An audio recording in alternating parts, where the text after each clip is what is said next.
എനിക്കൊന്ന് പുറത്തു പോകാനുള്ള അവസ്ഥ ഉണ്ടാക്കാമോ? ഞാൻ പോയിക്കോളാം. ഇയാൾക്ക് പോലീസിൽ പിടികൊടുക്കണോ അതോ രക്ഷപ്പെടണോ? രക്ഷപ്പെടണം, കുറച്ച് ദിവസത്തേക്കെങ്കിലും. ഈ പട്ടാ പകല് വയ്യാത്ത കാലം വെച്ച് എവിടെ പോയി രക്ഷപ്പെടാനാ? അത് പിന്നീട് ആലോചിക്കാം. ഇപ്പോ തന്റെ രക്ഷയെ പ്രധാനം. മിസ്റ്റർ സിദ്ധാർത്ഥൻ, നിങ്ങളെ ഇപ്പോഴും ഞാൻ വിശ്വസിച്ചിട്ടില്ല. ഈ പൊളൈറ്റ്നെസ് എല്ലാം ഒരു പഠിച്ച കള്ളന്റെ അടവായിട്ടായി എനിക്ക് തോന്നുന്നത്.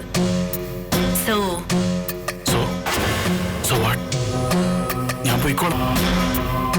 അങ്ങനെ പോകാൻ ഇപ്പൊ നിങ്ങൾക്ക് കഴിയില്ല. Because you are under my custody now. എനിക്കറിയണം നിങ്ങൾ പറഞ്ഞതെല്ലാം സത്യമാണോന്ന്. സത്യമാണ്. അത് നിങ്ങൾ പറയുന്നതല്ലേ? ഞാൻ അന്വേഷിക്കട്ടെ. നിങ്ങൾ എനിക്ക് തന്ന മേൽവിലാസവും അങ്ങനൊരു അനിയത്തിയും കുട്ടിയും ഒക്കെ സത്യമാണോന്ന് അറിയട്ടെ. സത്യമല്ലെങ്കിൽ എനിക്ക് നിങ്ങളെ പോലീസിൽ ഏൽപ്പിക്കണം. അതുവരെ ഈ മുറിയിൽ നിന്നും നിങ്ങളെ ഞാൻ വിടില്ല. ഞാൻ ഈ മുറിയിൽ ഇരിക്കുന്നത് റിസ്ക് ആണ്. ആ റിസ്ക് ഏറ്റെടുക്കാൻ തയ്യാറായതുകൊണ്ടാണല്ലോ നിങ്ങൾ ഇപ്പൊ ഇവിടെ ഇരിക്കുന്നത്. ഞാൻ പറയുന്നത് പറയണ്ട. ഞാൻ മുറി പുറത്തുനിന്ന് പൂട്ടുക. ഒരു എക്സ്ട്രാ ചാവി വെച്ചിട്ടുണ്ട്. ഇത് ഇറങ്ങി ഓടാൻ വേണ്ടിയല്ല. ഇതിനിടയിൽ എന്തെങ്കിലും പ്രശ്നം ഉണ്ടായാൽ അകത്ത് പെട്ടുപോവാതിരിക്കാൻ.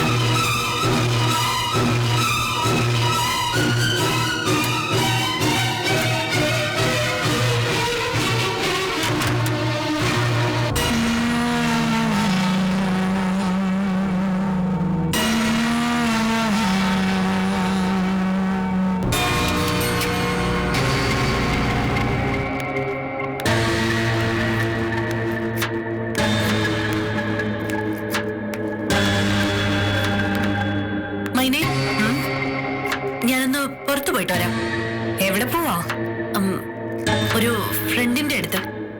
എവിടെയാ? ആരെ കാണാന്ന് പറഞ്ഞിട്ട് പോയാ മതി.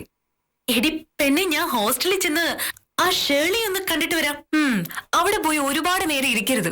ചീത്ത കൂട്ടങ്ങളാ. ഓ, ഉത്തരവ്. മനസ്സിൽ നിന്നേ. ഉച്ചയ്ക്ക് മുന്നേ വരണം. നീ വന്നിട്ടേ ഞാൻ ഊട് കഴിക്കും. പല സമയത്തും മരിച്ചുപോയ എന്റെ അമ്മയുടെ മനസ്സാ നിനക്ക്. പെട്ടെന്ന് വരാം.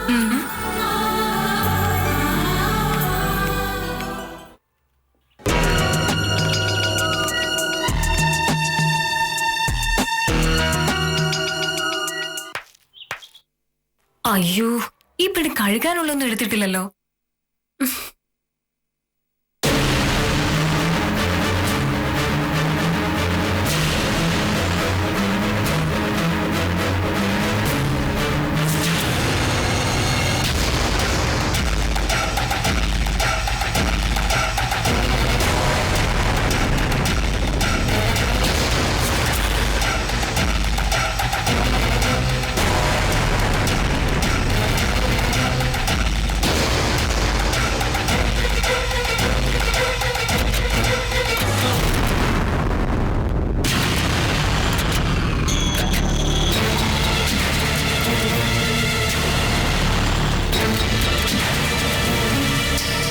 ഇതെന്താ മുറി പൂട്ടിട്ട് പോയോ?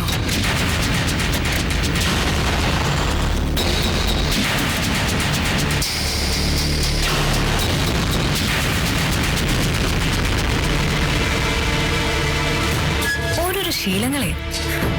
ഇപ്പൊ മുറി പൂട്ടിട്ട് പോണ്ട കാര്യമുണ്ടോ? അകത്തുമെല്ലാം ഒളിപ്പിച്ചു വെച്ചിട്ടുണ്ടോ?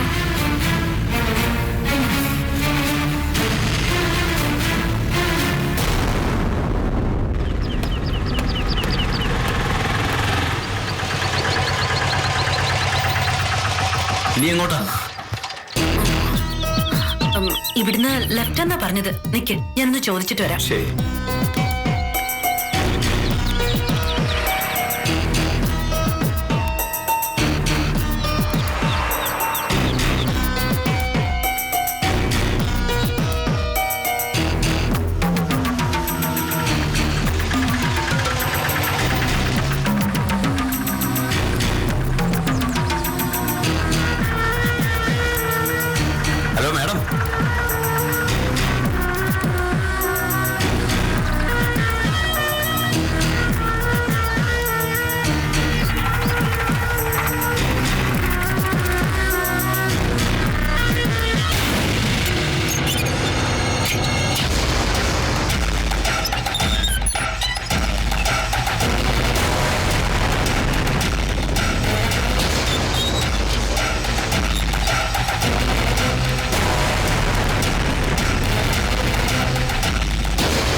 മോളുടെ പേരെന്താ? ഗോപിക. അമ്മ ഗോപുന്ന വിളിക്ക. അച്ഛനോ? എനിക്ക് അച്ഛനില്ല. അച്ഛന്റെ പേരറിയാമോ? വേണുഗോപൻ.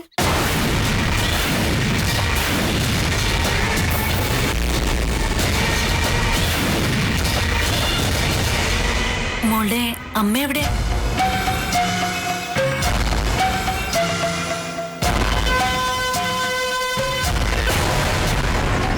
ആരാ?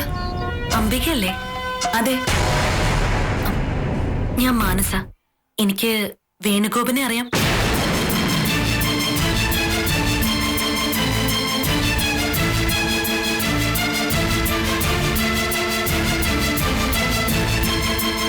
അംബികയെ കുറിച്ച് എന്നോട് പറഞ്ഞിട്ടുണ്ട്.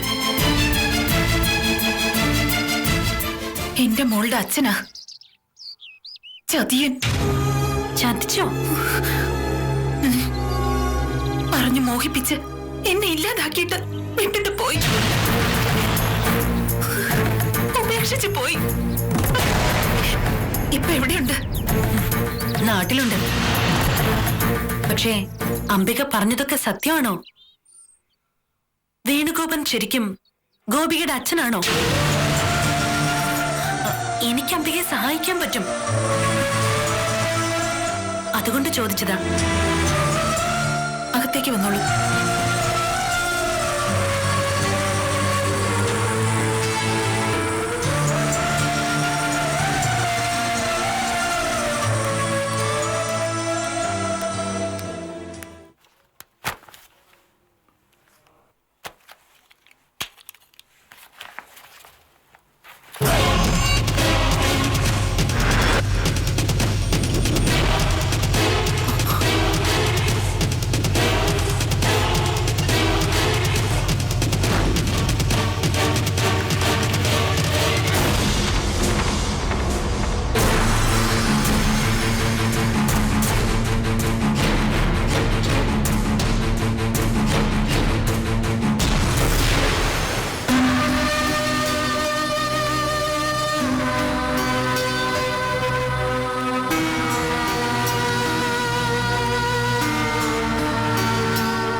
ഇതെല്ലാം ഒരു പ്രണയകാലത്തിന്റെ അവശേഷിപ്പുകളാ.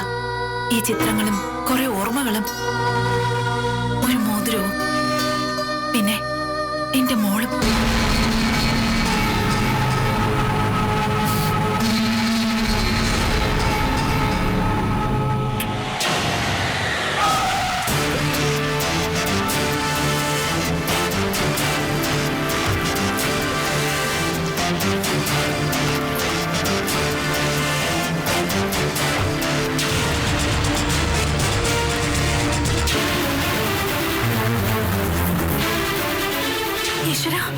ഏട്ടൻ എന്താ ആ വരുന്നത്?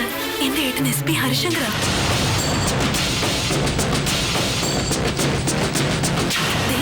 അന്വേഷിച്ചു വരുന്നതേ സിദ്ധാർത്ഥനെയാ, നിന്റെ ഏട്ടനെ. നിനക്കൊന്നും അറിയില്ല. ഞാനിവിടെ വന്നിട്ടില്ല. മനസ്സിലായോ?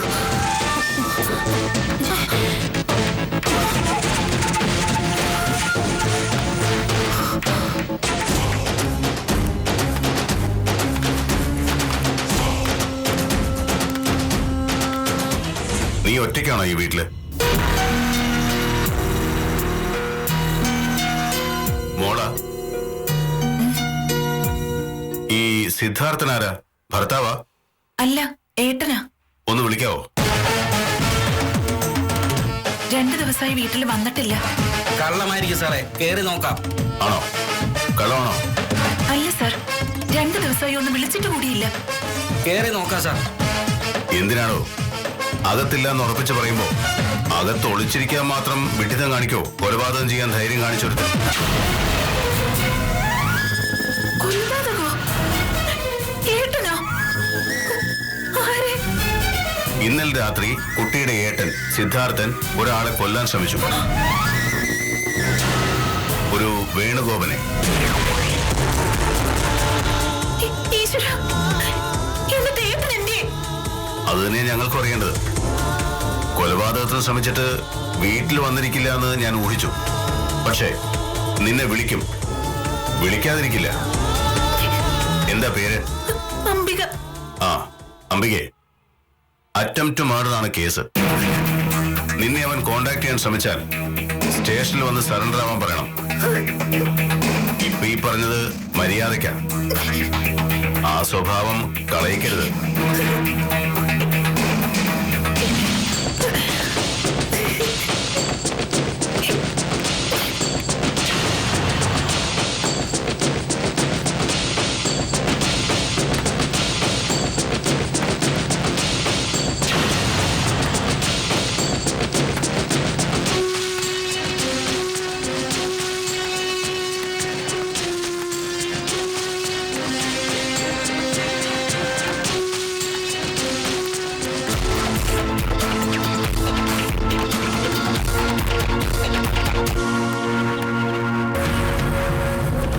പോലീസിന്റെ കൈക്ക് പണിയാക്കരുതെന്ന് പറയണം.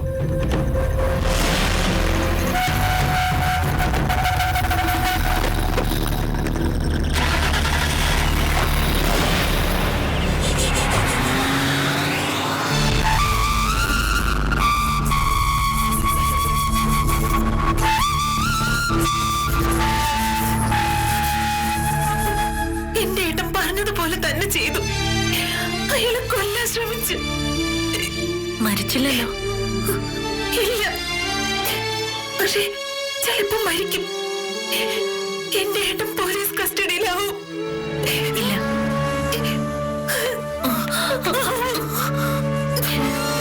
ഏട്ടനെ പോലീസുകാർക്ക് കിട്ടിയിട്ടില്ല. കിട്ടില്ല. നിന്റെ ഏട്ടൻ സിദ്ധാർത്ഥൻ എന്റെ കൂടെയുണ്ട്. എന്റെ വീട്ടിൽ, എന്റെ മുറിയിൽ മാനസയുടെ കൂടെ ഉണ്ട്. സിദ്ധാർത്ഥൻ പറഞ്ഞത് സത്യമാണോന്ന് അറിയാനാ ഞാനിവിടെ വന്നത്. പറ, എന്താ നിന്റെ ജീവിതത്തിൽ സംഭവിച്ചത്? എന്റെ ഏട്ടൻ എന്തെങ്കിലും സംഭവിക്കോ? എന്റെ ഏട്ടനെ നീ കണ്ടല്ലോ. SP-യുടെ വീട്ടിൽ നിന്റെ ചേട്ടനെ എനിക്ക് ഒളിപ്പിച്ച് താമസിപ്പിക്കാൻ പറ്റുമെങ്കിൽ രക്ഷിക്കാനും എനിക്കറിയാം. പക്ഷേ എനിക്കറിയേണ്ടത് ഒരൊറ്റ കാര്യമാ. എന്താ നിന്റെ ജീവിതത്തിൽ സംഭവിച്ചതെന്ന് എനിക്കറിയണം.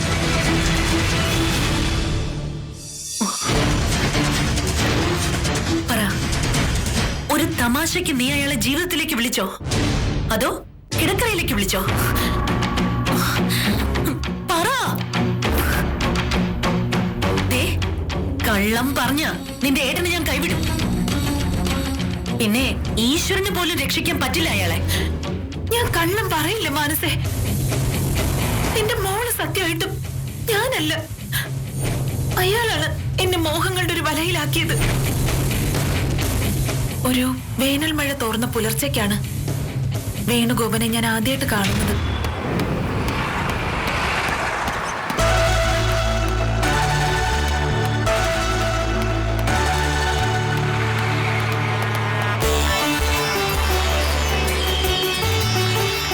Excuse me.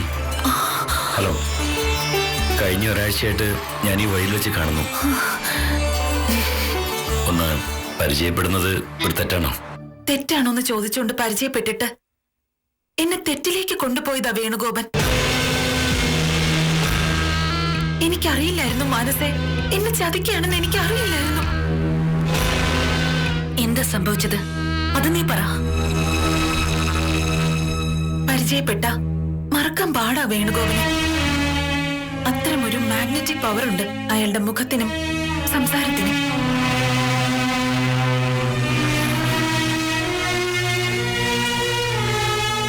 പിന്നീട് പല പ്രാവശ്യം തമ്മിൽ കണ്ടു. പരസ്പരം മനസ്സുകൊണ്ട് അടുത്തു. കല്യാണം കഴിക്കാൻ തീരുമാനിച്ചു. വീട്ടിലും എതിർപ്പില്ലായിരുന്നു. അങ്ങനെ റിംഗ് എക്സ്ചേഞ്ച് കഴിഞ്ഞു.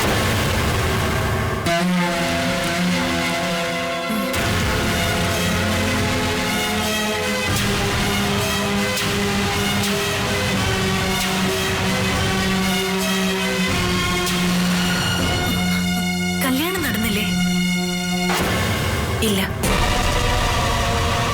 അതിനു മുൻപേ അമ്മയും ഏട്ടനും ഒന്നും വീട്ടിലില്ലാത്തൊരു ദിവസം വേണുഗോപൻ വന്നു. നമുക്ക് വേണ്ടി ദൈവം ഒരു ദിവസം മാറ്റിവെച്ചവരുണ്ട് അല്ലേ അമ്പേ? കല്യാണത്തിന് ഞാനും കൂടി പോകേണ്ടതായിരുന്നു. വേണു ഇന്ന് തന്നെ കാണണമെന്ന് നിർബന്ധം പിടിച്ചതുകൊണ്ടാ.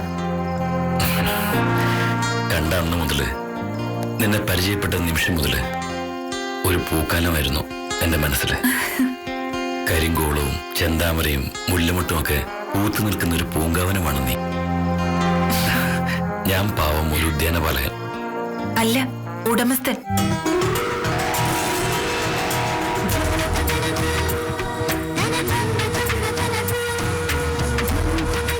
എന്നിൽ അവകാശമുള്ള ഒരേ ഒരാൾ വേണുവായിരിക്കും.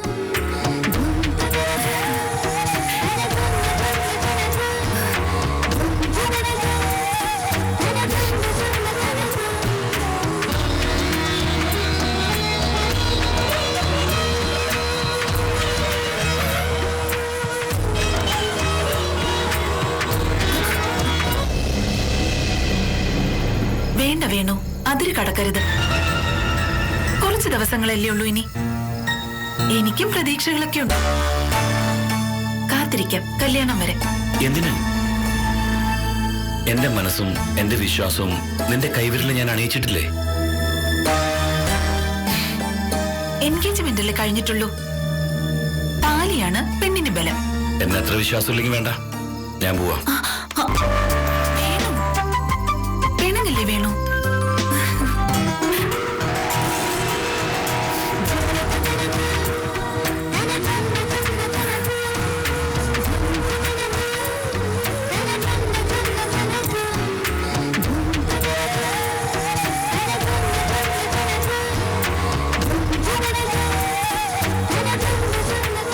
മരണം വരെ നമ്മൾ ഒരുമിച്ചുണ്ടാവും. മരണം വരെ.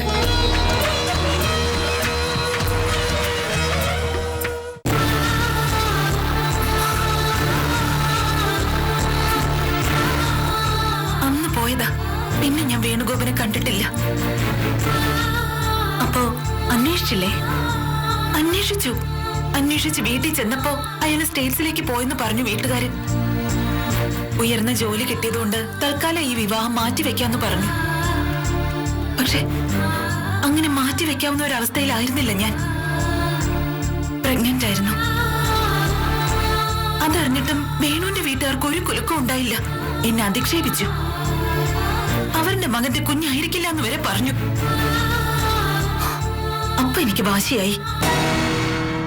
ഒരു അബോർഷന് സ്വന്തക്കാരും സുഹൃത്തുക്കളും ഒക്കെ നിർബന്ധിച്ചിട്ടും എന്റെ കുഞ്ഞിനെ ഇല്ലാതാക്കാൻ ഞാൻ തയ്യാറായില്ല. പ്രസവിക്കുന്ന വാശി പിടിച്ചപ്പോ പ്രശ്നമായി. നാട്ടിൽ നിൽക്കാൻ പറ്റാത്ത അവസ്ഥയായി. അങ്ങനെയാ ഇങ്ങോട്ട് താമസം മാറ്റിയത്.